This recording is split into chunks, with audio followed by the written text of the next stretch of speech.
from the station that's on your side. This is Channel 7 News Daybreak.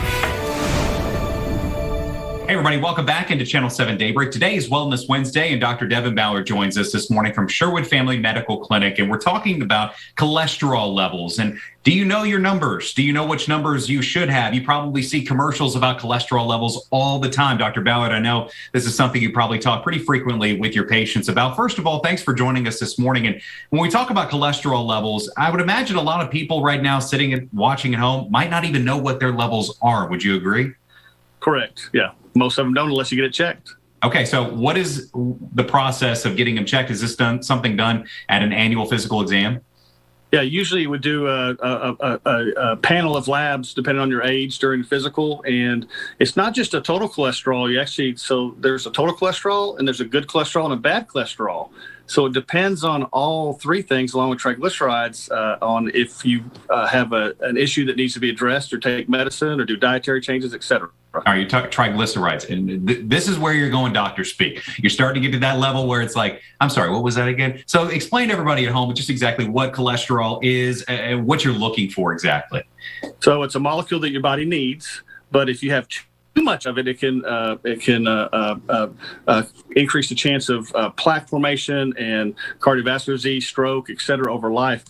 But like I said, it depends on what kind of good and bad cholesterols you have. So if your total cholesterol, let's say that your cholesterol per se is 240, but your good cholesterol, which the HDL is 90, and your bad cholesterol LDL is 60, I wouldn't treat that because the good kind of protects against the bad. Okay. But let's say your cholesterol is 240, and then your good cholesterol is 29, and your bad cholesterol is 160.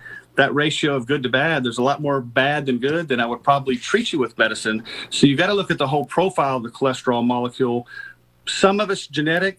Actually, I think quite a bit of it's genetic versus what you eat.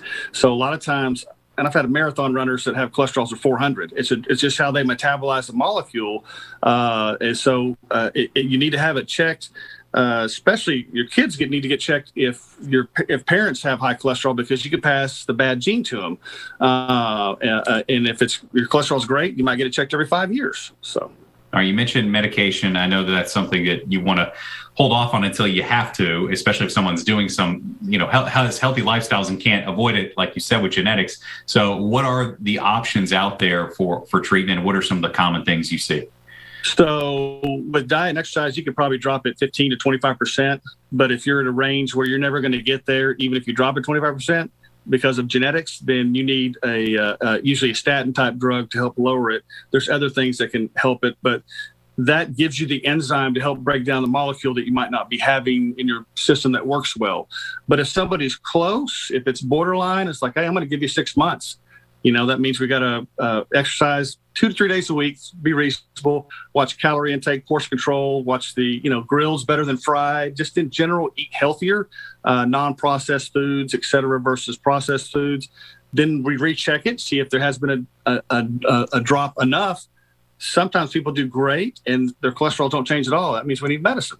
Or it does drop enough, like, all right, let's hold off and see in 6 to 12 months and kind of follow it. It just depends on what people do and then what their genetics tell us they need what they have. A personalized number for each individual, and it's very personal. So go talk with your doctor to make sure you get the treatment that's right for you if needed. Dr. Ballard, thank you as always for joining us on Wellness Wednesday. The information for Baptist Health is on your screen.